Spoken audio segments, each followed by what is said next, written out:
Hey, thank you so much for checking out this message with West Church. My name is Andrea Smith, and I am grateful for the opportunity to share this message with you today. We are finishing up the message series, Would You Date You?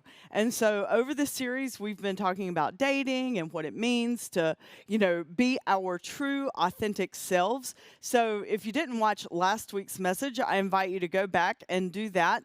I was my false self, and so it was a very different perspective of me and what, my less than good self is about. And then we tied it into faith and scripture and what it means to really be our authentic, true selves. So today, we're going to wrap it all up together.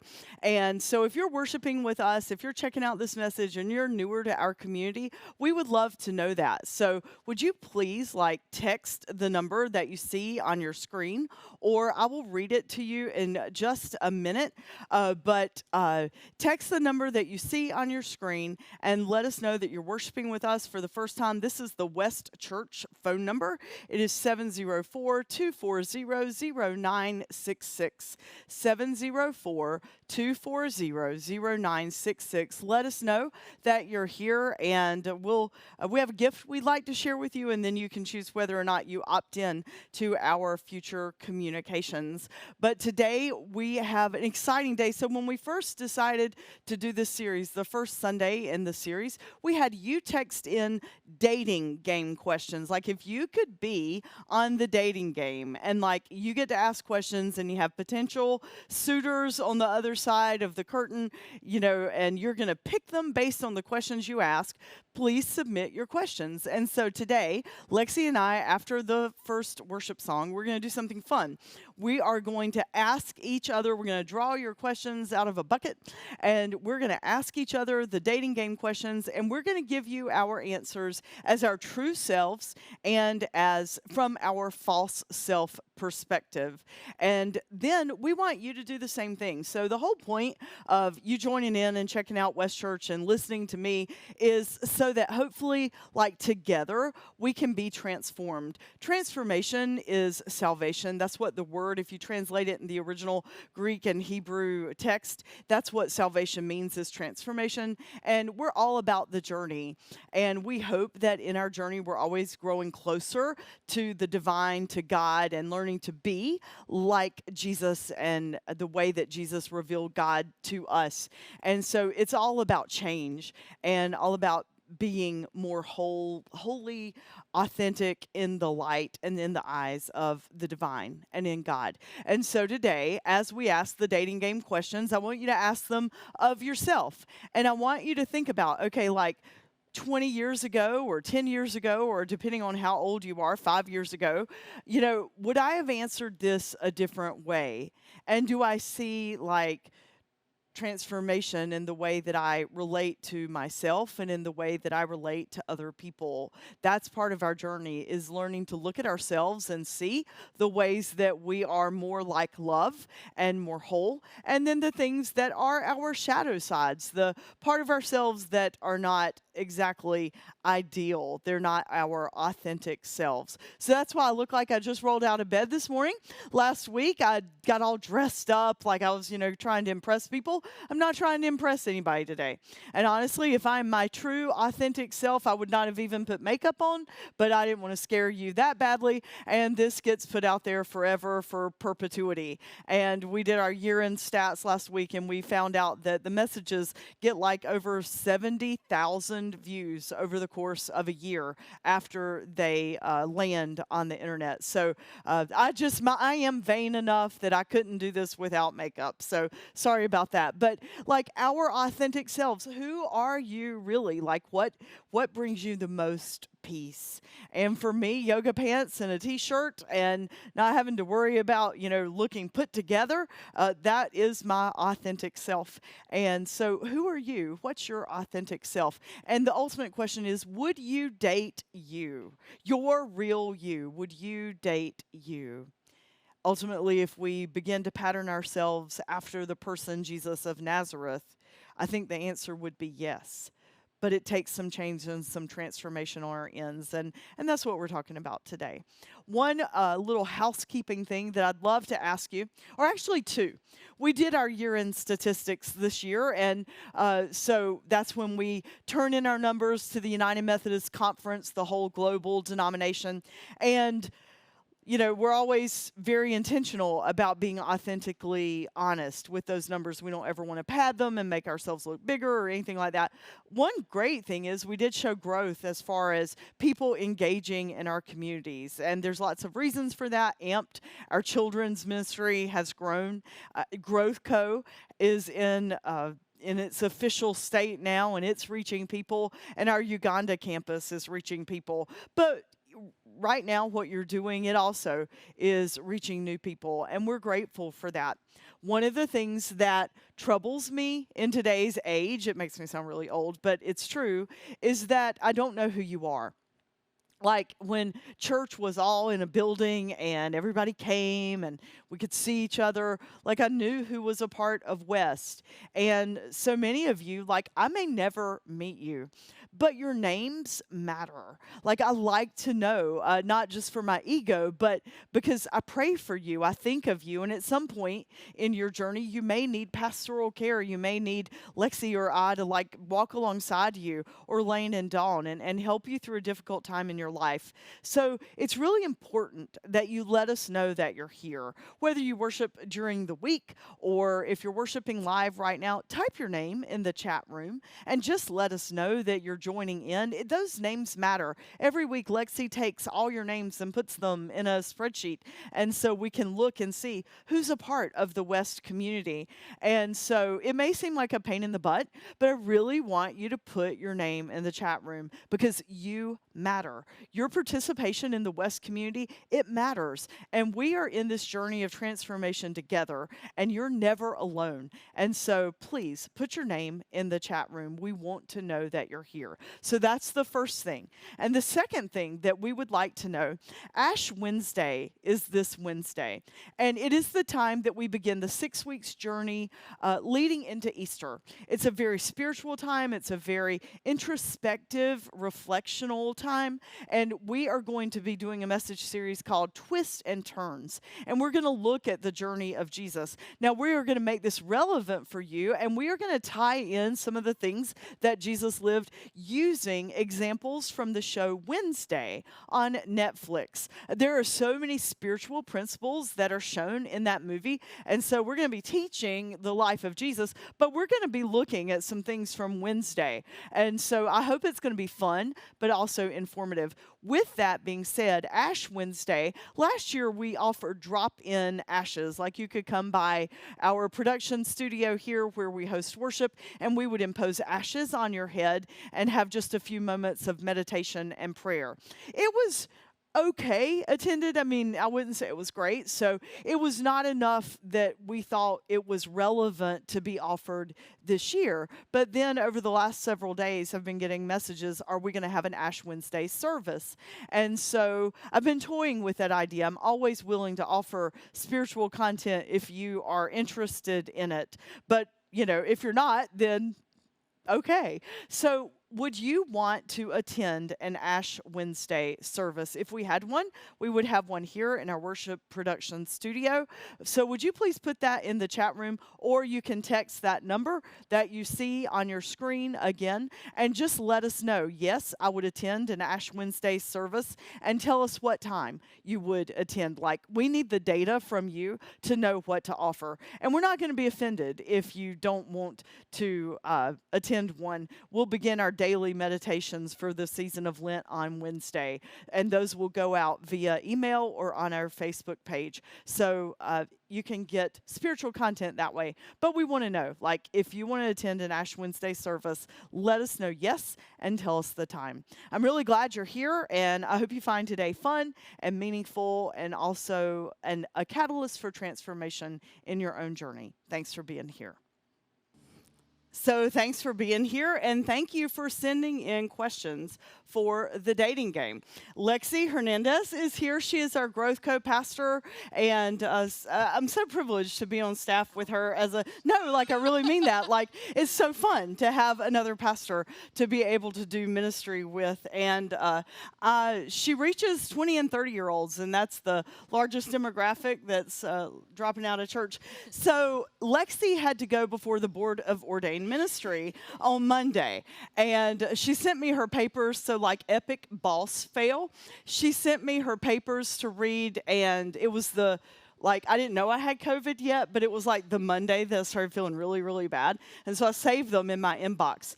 And like over the last 2 weeks, like trying to get through the whole COVID thing, like it really kicked me on my butt. And so I didn't read them. And then I think we were texting Monday, and Lexi's like, well, I have my Board of Ordained Ministry interview at 2. And I'm like, or whatever time. I'm like, oh, crap. I'm like, I never read your papers. I'm so sorry. And the last thing I wanted to do was read them and stress you out then and be like, well, you really need to say blah, blah, blah.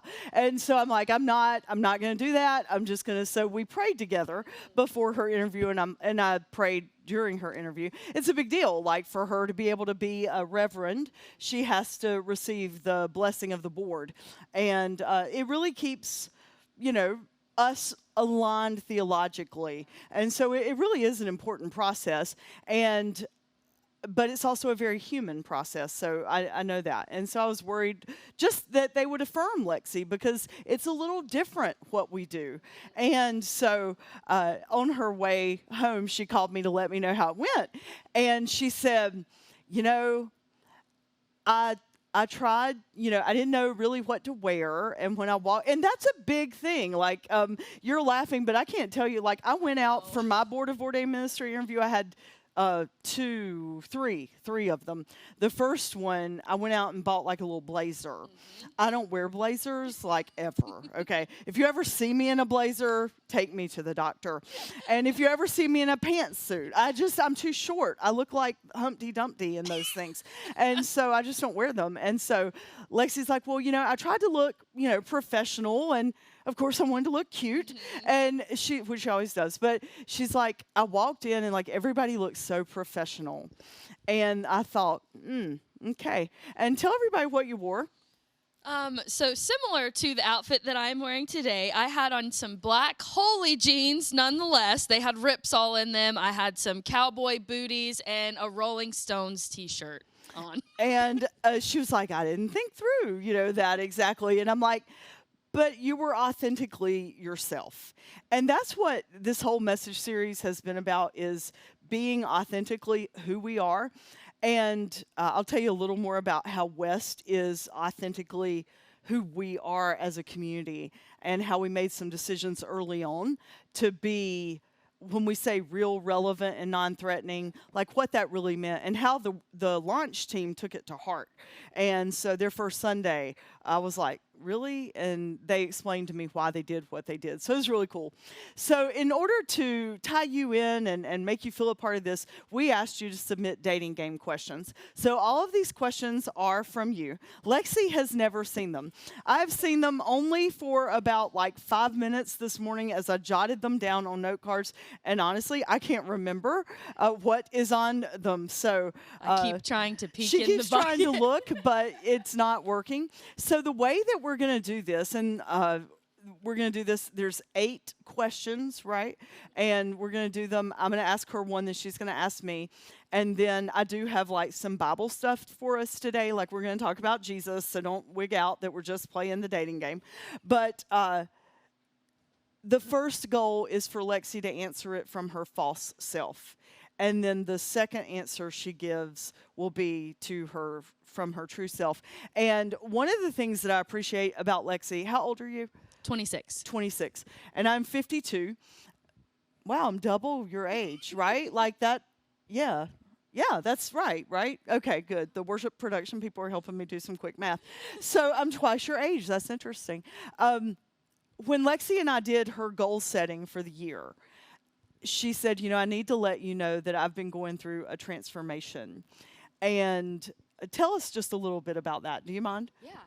So I have grown up in, I guess, classify it as a very people-pleasing personality. On the Enneagram in high school and early college, I was like a 2 and a 9. And there's nothing wrong with 2s and 9s, but Tell they us what that are. means. A 2 is the helper, and that's someone who always wants to be there to help and support and encourage. The number 9 is peacemaker, so they're conflict avoidant. They do not want any problems with anyone. They're very harmonious. And we just took the Enneagram as a staff, and I was a 7, and that's the enthusiast, I think is what it's called, and it had harsher qualities to it Yes, than I it was did. expecting. Because I am that too. Yes. I was like, oh, wow.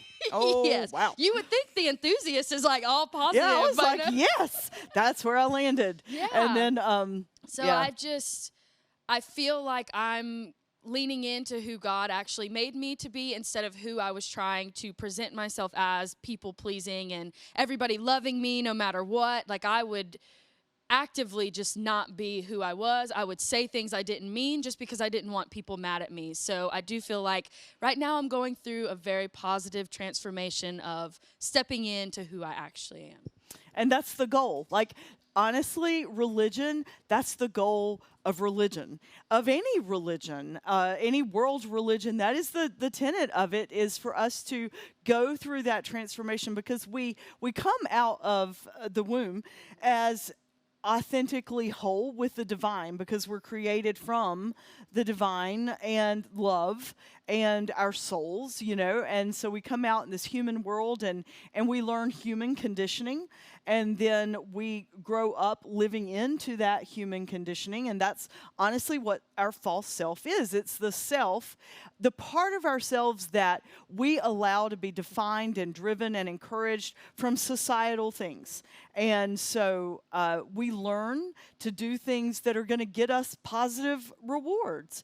And then hopefully at some point in our journey, we realize, wait a minute, like this is not really true to who I am. And I think that's what Lexi's living into right now. So it's a privilege to be able to share that journey with her and be able to say, let that go. Don't worry about that. And somebody told me once, when you hit 50, you'll start saying things that you really mean instead of just, tiptoeing around everything. And I thought, oh, that's just BS. And I don't think it's because I hit 50, but I do think it is because I am learning that in order to be whole and feel at peace, that there's this authenticity that has to be there. And that at some point, living into other people's opinions or expectations, it just doesn't work anymore. And that inner turmoil that you can't figure out why it's there, that's ultimately what it is, because you're battling your false self so much and not just being authentically who we are. So that's what this is all about. That's what this message series has been all about. So the first question, Lexi, is, on what non-essential thing would you spend the most money? So think about your old self, like the people pleaser self.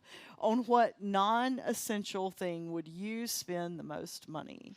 So false self would say, oh, well, something someone else wants, a gift for someone. And I mean, I still want to give gifts, but I would immediately neglect myself and anything I want. And I would say, oh, Tony, Andrea, Mom, what would you like? I've got some money. What would you like? Yep, that is so true. And we're going to talk more about an Enneagram as a church. I haven't quite figured out how, but it is such a powerful tool. And that's a part of the number that we are. Our personality type is you do things for other people, and you really have to question your motives, because they can be self-serving.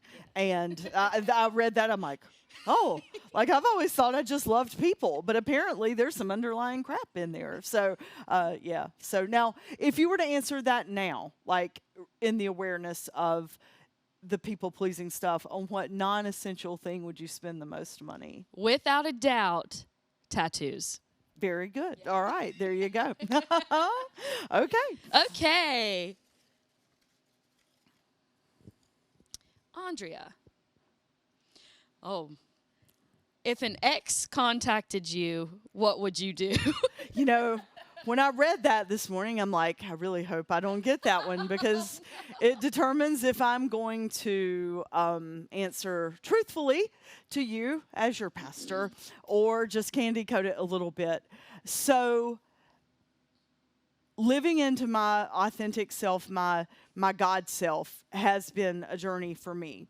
And apparently, after years of therapy, because I did watch my mom die when I was 9 in the middle of a church worship service, and then my dad married again in like 6-8 months, and they were not really interested in having a 9-year-old. Luckily, I had a stepsister who basically raised me. I really have abandonment issues, and so my false self never would let a relationship end unless I had somebody waiting in the wings. And I'm embarrassed to say that. And because at some point, right, like that comes down to an issue of integrity. And because you're like leading somebody along while you've got somebody else here.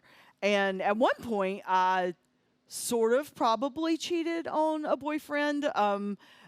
Just by kissing somebody else, but I still, feel guilty about that now. And when I was in college, and then when I was teaching school, who became my husband and I were in a long distance relationship. A former ex reached out to me. We were both living in the same town again, and he was my first love, and he wanted to hang out. And the conversation went to, why did we not, make it? Like in college, why didn't we get back together? And would you ever consider getting back together? And since now I'm looking at a failed marriage and for reasons beyond my control, just the other day I was thinking about this. I'm like, well, what would my life have been if I had lived into what I really wanted to do? But the new guy, they both were named Scott, ironically. The new Scott, who was like my high school love, he was a risk. And I didn't know if it would work out. And I had a lot invested in the other Scott and loved him. And so I was unwilling to take a chance. But for a while, I did have conversations with Scott and the other Scott and just be friends, But then when he's like, well, would you want to date? I'm like, okay, this has gone too far. And so when it got to that point, I stopped the relationship. And I mean, this was 30 years ago. But ever since then, I felt guilty because that was toying with infidelity. And not sexual infidelity, but there's such a thing as emotional infidelity. And so that is the true self answer lapsed into how I acted when I was my false self. So not anything I'm proud of. Hope you won't leave West Church because of that. And, so now in my true love and with Tom, I'm very clear about boundaries. And if I ever think anything's inappropriate, I'm just like, no. So not that I have people beating down my door, but, I make sure they're very clear boundaries. So, Lexi, I don't know why you're getting all the easy questions, but what is the ideal date? False self, ideal date. I think this plays into the first answer and first question. I would automatically say, I don't care. I'm down for whatever. You tell me what you would want to do. That was my go-to. So always putting yourself last. Yeah. Wow. Well, what do you want to do? Because I think not only did I want to please them, I also didn't want my feelings hurt if I suggested something and they were not totally into it. Mm-hmm. Like Topgolf, for example. I love to go to Topgolf. And if I were to say, what do you think about Topgolf? And they're like, then I would be crushed. Really? Yeah. Really? Yeah. Okay. Because I would somehow twist that into something personal where they think my interests are weird or something. Mm-hmm. So do you ever do that? Do you ever twist things and to make it personal when it's not personal? Yeah, so that's part of that false self kind of stuff that we've all got going on. Yeah. So what would your newfound self, What would your ideal date be? I like to try a lot of new things. So I think anything that I haven't done already. I enjoy doing things that I know I like, but I like to have new experiences. And Andrea knows this firsthand, both of us, but I'll say me for this instance, always coming up with new things to do and then don't stick to them. So I have like a new hobby every single day. It feels like I'm like, oh my gosh, I could be a millionaire if I just stuck to this hobby. And then the next day I'm like, well, this one looks fun. So I think just anything that would be a new experience for me. Cool. All right. Very good. Very good. Okay.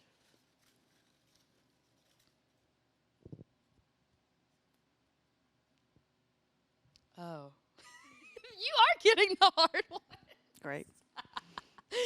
How many people will ultimately be in our relationship? Oh, good. That's good. Poor Andrea. So my false self was a people pleaser too. And that led into being like, everybody's friend and the life of the party. And this was a hard lesson for me to learn, actually. I also craved family because I really didn't have like a large one. I'm an only child. And so at first in my false self, there'd be a lot of people in my relationship, like all my best friends. They'd know all the details, and I would totally assimilate myself into the families of the people that I was with no boundaries, like whatever they wanted, whatever holiday it was. And the partner would say, and this was true in my long-term college relationship and then my relationship that ultimately became my marriage, I was like a part of their family, but it was never on anything that I wanted. Like, they didn't care about what I wanted. It was just they were going to such and such for Thanksgiving. This is what we're doing. And I'm like, oh yeah, I'm all there. Because I never wanted to rock that boat. I never wanted to be the one that was the dissenter. And so then, like, part of my journey was once I had children and became a mom, I did not have a lot of strong traditions as a family after my mom died.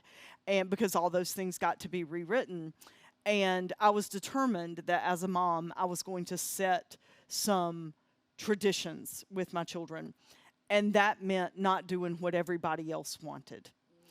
And that's what happened. I mean, I'll never forget one of those pinnacle moments on Christmas morning. And we were supposed to go visit family late that evening, but they had called that morning and wanted us to come then. And I just refused. And that was not a pleasant conversation. I'm sure I could have handled it differently, but I wanted it to be an us thing, not a them and an us. And at that point, there were very much in-laws. It was like me, my spouse, and the in-laws, and not mine.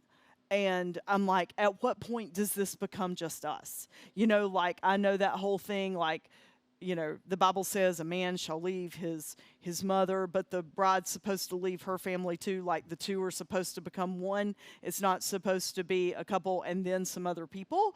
And so ultimately now, Tom and I have very clear boundaries for our children and for, one another. Like, we're a team. And learning and forming those bonds together now at this stage in life with someone that I can trust explicitly, it's just been amazing to see what a healthy relationship is like when you don't have a third party involved. So that's my true self answer, is that it needs to be you and I, not me, you, and your mom, or me, you, and your sister, or me, you, and your best friend. It needs to be the two of us. And so that would be my answer. But days ago, back in my 20s, I was the life of the family because I was a pushover and I did anything and everything they wanted to do. And at some point, that got really old. Yeah. So I hope you get a really hard one. Okay, this is good for you. And this came from one of y'all. So, well, they all did, but this one, when one of you texted this in to me, I'm like, holy cow, what a great question. Because if you answer from your false self, you answer trying to appease the other person. So if you're trying to get somebody to date you, you're going to answer this very differently than if you answer it as your true self. What are the 3 most traumatic things that have happened to you? So false self first. What would you say to a curtain full of hot guys on the other side of the curtain? What would you say to them if somebody asked you to describe the 3 most traumatic things that have ever happened to you? What would you say wanting them to choose you? I'm trying to think of the specific 3 things, but I know that they would be things that aren't my most traumatic. Yeah. It would be, And you don't even have to come up with them. It would but be that's something that false. false, that I say is really bad, but it's not anywhere close to what I would actually want to say. So I'm not going to make you at all, because this is a very vulnerable time and space. But are you willing to share like one traumatic thing? Yeah. I feel like when it comes to my family dynamic growing up, I would share with them, oh, my mom and dad were not together. And I would leave it at that. Like, oh, I didn't grow up with my dad in the home. That was really traumatic for me. But the real answer would be my mom and dad were 15 years old when they had me. I didn't grow up with him in the home. He lived in Michigan. My mom had moved to North Carolina, and his family didn't want anything to do with me, having me in the picture. So I think when you give those details, that's the real trauma for me. But I could leave it at, oh, well, my mom and dad just weren't together. Yeah.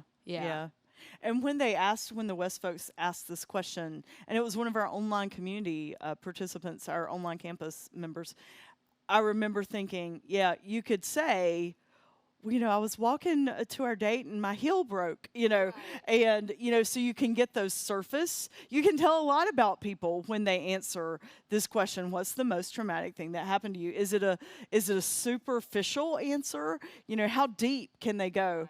Have you ever watched Love is Blind? Yes. Oh my gosh, I'm fascinated with that program. It is like the biggest sociological experiment with some psychology wrapped in. I really am an advocate for the show Love is Blind on Netflix. Watch season 3, because people choose their partner based on conversations, and they never get to see them at all. And you see the questions that they ask each other.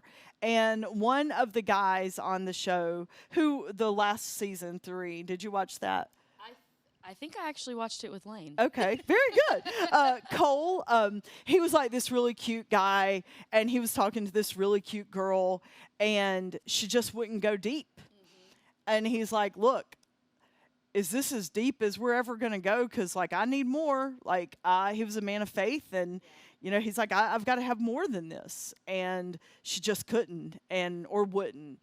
And so it was interesting. So trauma and depth in relationships.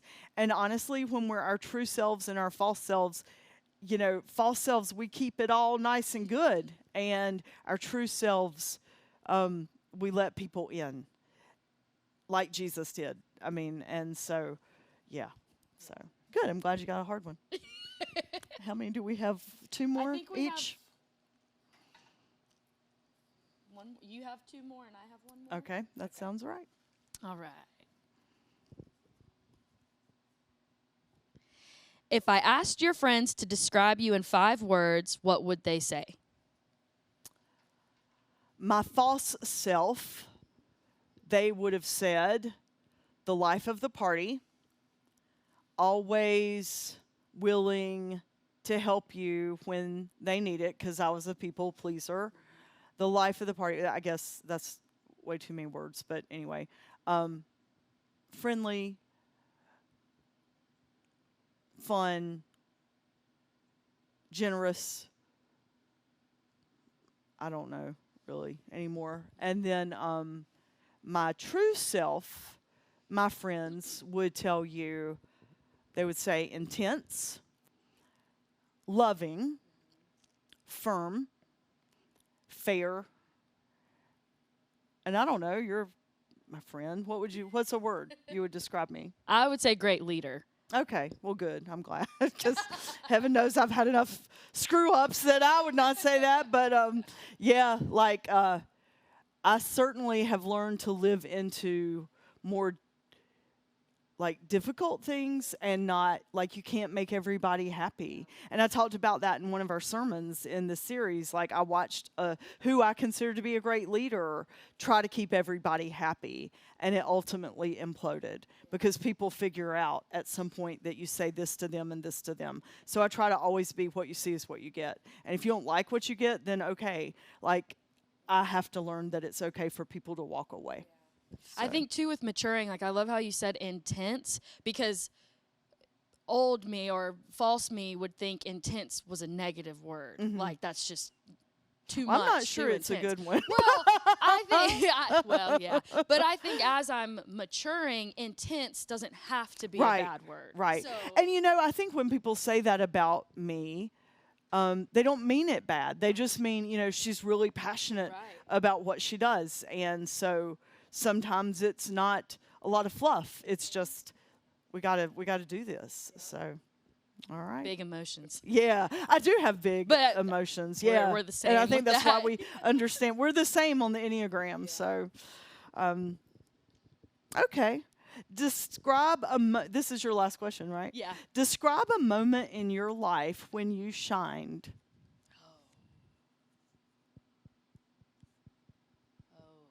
As her boss, I'm really interested to hear how she answers this in her false self and true self. Okay, yeah, so my false self would definitely take something that on the surface would be considered a shine, like maybe when I graduated college, walked across the stage or something. But now I would say I'm really learning to love not the negative things about myself, but I would consider a shining moment a moment when I grew in some way, shape, or form. So wow, I've had a lot here at West. We're all about transformation. Yeah, I wish I could think of one right now off the top of my head, but I've cried at many staff meetings. There's a lot of times when I felt like I could have done better. I always try to outdo myself instead of being like content with where I'm at. And obviously we always want to grow and be better, but you don't have to always chase the next best thing. There's something between being driven and chasing. Yeah. So, I was always chasing. So I think I've had a lot of moments here though where I've grown in ways that I didn't expect to grow, and to me those would be shining moments now instead of like spotlight. Wow, moments. that's really deep. I'm grateful for that. And one of the things that I see in Lexi when she shines is when she is authentic to the mission and the vision. And she does not compromise that to try to appease the religious community. And so one of the things that we're really passionate about, and one of our biggest challenges is we got a grant to hire Lexi and do Growth Co. That grant is decreasing in value. So at some point, we've got to figure out how this becomes self-sustaining. And so it's why we started Soul Creations. It's why we started the nonprofit Level Up Together. And we have some ideas that we hope are going to lead into that. However, tithing is something that, is a sore spot really for anybody. And I don't think you want me beating you over the heads with, are you giving 10% of your income? Like whatever comes into your checking account every month, do you give 10% to West? Or I would prefer West, of course, but other nonprofits in the community. Like, do you give 10% of all that you receive? Do you give it away? Because that's biblical. And, if Lexi were to start talking about that to the 20-year-olds, they would shut the door on Growth Co. immediately. And so one of the things that we've learned to talk about as a church and a faith community is sacrificial giving. That, we believe that love is sacrificial. The way that Jesus loved is sacrificial. So the way that we love needs to be sacrificial, and that can be in a lot of different ways. At some point, there needs to be some skin in the game financially, but we can also love sacrificially with our time. And we can love sacrificially with being ambassadors for West and trying to spread the good news like, hey, look, there's this cool church that really accepts you as you are and helps you grow in your journey. And so Lexi stands true to the mission and vision of who Growth Co is, and does not allow religious rules to impede the mission and the vision. And that's a tough decision because you want to keep everybody happy. But she stays true to who you are. Well, thanks for that. Okay, last one.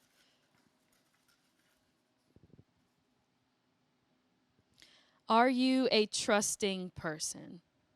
Well, clearly, yeah.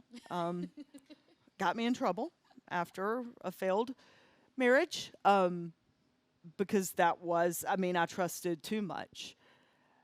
And I'm just answering this as my true self to go for Tom. That's how I know, actually, if I'm living between my false self and my true self, is when I start not trusting. That's when bad stuff starts happening. I'm like, I know he's still not at the dentist. That was one of the first arguments Tom and I had, because I asked him to stop by because I had some things I wanted to give him, and the office, and I was going to call him and ask him, but I was waiting on him to leave the dentist. And so when we finally talked, I'm like, I know you're still not at the dentist. But it did not come across as, hey, can you stop by the office? It came across as, I know you're not still at the dentist. And that's my false self. That's my afraid self. And so honestly, I have been able with therapy, a lot of therapy, to get to the point of, you know what? I've got my flaws and I'm not perfect, but whoever chooses to love me, they get a blessing. And that's hard for me to say, because then all those negative voices, tell me all the things I'm not. But trusting is hard for me. And not just in my romantic relationships, in work relationships, in the PAC team, I have to constantly tell myself they're not trying to stage a coup and, get me gone. Crazy crap that goes through my head. So I want to be trusting. When I am trusting, I'm my true self. When I'm not trusting, I'm my false self. And so that's it. So we're going to end our little segment. You're going to watch the bumper video, and then I'm going to read a passage of scripture for you that I think is going to bring it all together. It's a beautiful chapter in the Gospel of John. And so I want you to just sort of settle into where you are and be ready to meditate on an image and the scripture that I'm going to read, because as we prepare to go into Lent and the weeks leading up to the ultimate vision of what love really is, I just want our minds and our heads to be in the right spaces and places. So, Lexi, thank you. You're amazing. Thanks. It was fun. It was fun. And so watch this video, and we're going to transition into our meditation moment. From Hollywood, the dating capital of the world, in color, it's The Dating Game. And here's the star of our show, your host, Jim Moran.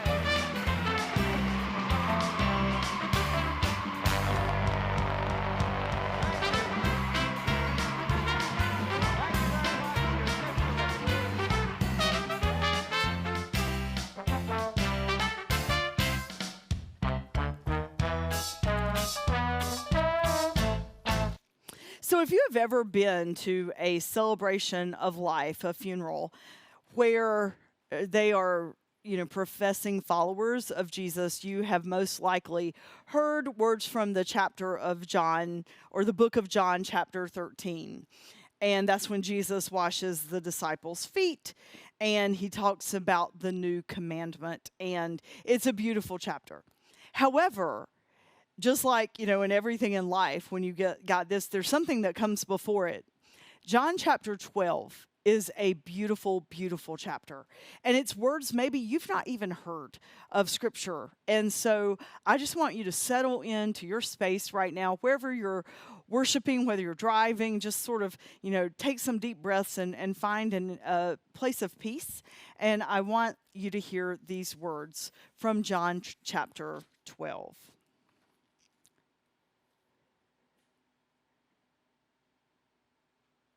There were some Greeks in the town who had come up to worship at the feast. They approached Philip, who was from Bethesda in Galilee. "Sir, we want to see Jesus. Can you help us?" Philip went and told Andrew, and Andrew and Philip together told Jesus. Jesus answered, "Time's up. I don't have time right now. The time has come for the Son of Man to be glorified. I need you to listen carefully. Unless a grain of wheat is buried in the ground, dead to the world, it is never any more than a grain of wheat. But if it is buried, it sprouts and reproduces itself many times over. In the same way, anyone that holds on to life just as it is destroys that life." Let me read that one more time. Anyone that holds on to life just as it is destroys that life. But if you let it go, reckless in your love, you'll have it forever, real and eternal. If any of you wants to serve me, then follow me. Then you'll be where I am, ready to serve at a moment's notice. The Father will honor and reward anyone who serves me. Right now, I am storm-tossed, and what am I going to say? "Father, get me out of this"? No. This is why I came in the first place. So I'm just going to say, "God, Father, put your glory on display." It was in that moment that they heard a voice. "I have glorified it, and I'll glorify it again." Remember, Jesus was praying in this time, so he heard an answer to his prayer. I have already glorified it, and I'll glorify it again.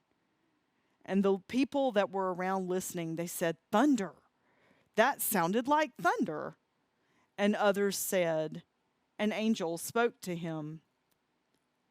6 days before the Passover, Jesus went where Lazarus, so recently had been raised from the dead, was living.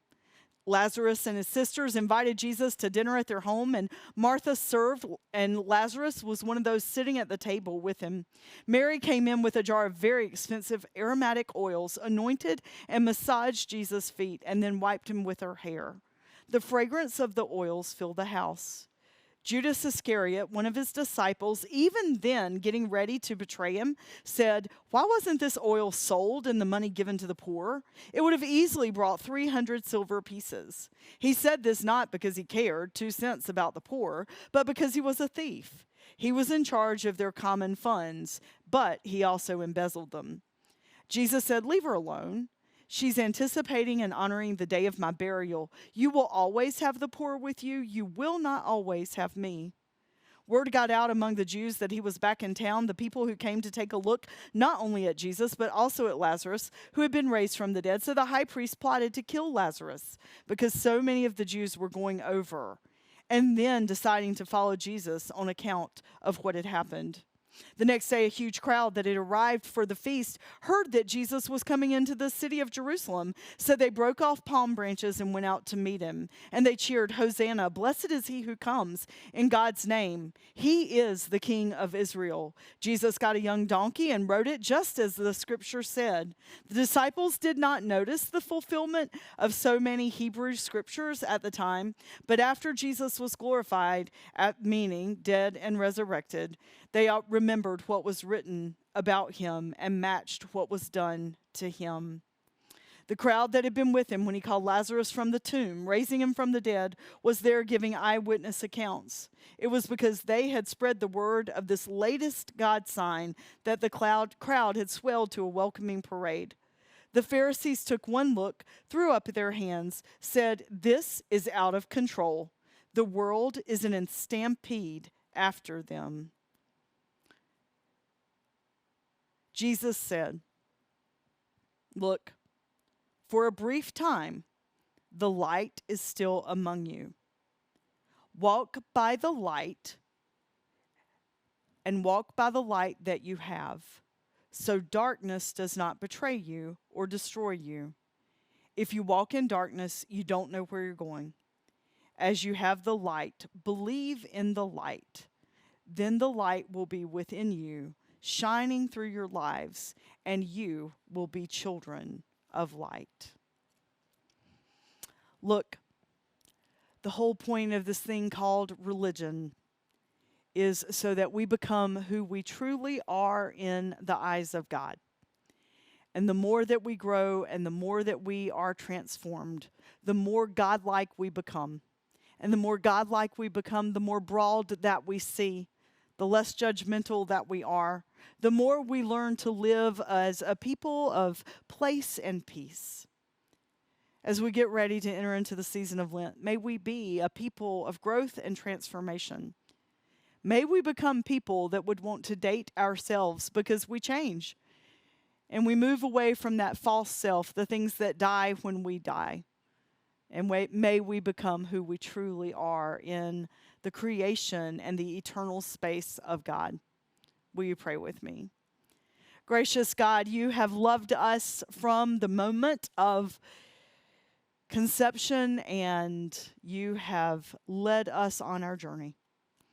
Thank you for being with us and always present in our times of growth, in our times of being our false selves, and then, nudging us forward to be who we truly and eternally are as we return to that first place where we were at one with you. God, thank you for being ever present in that journey, for giving us grace and forgiveness. God, continue to move in us so that the light that shines in us can be a light that shines in the world. We give you thanks for being such an amazing and gracious God. Amen. I hope you have a great week. We will send out a text tomorrow morning that lets you know what we're going to do for Ash Wednesday. Put your comments in the chat room, and we're grateful that you're here. Thanks.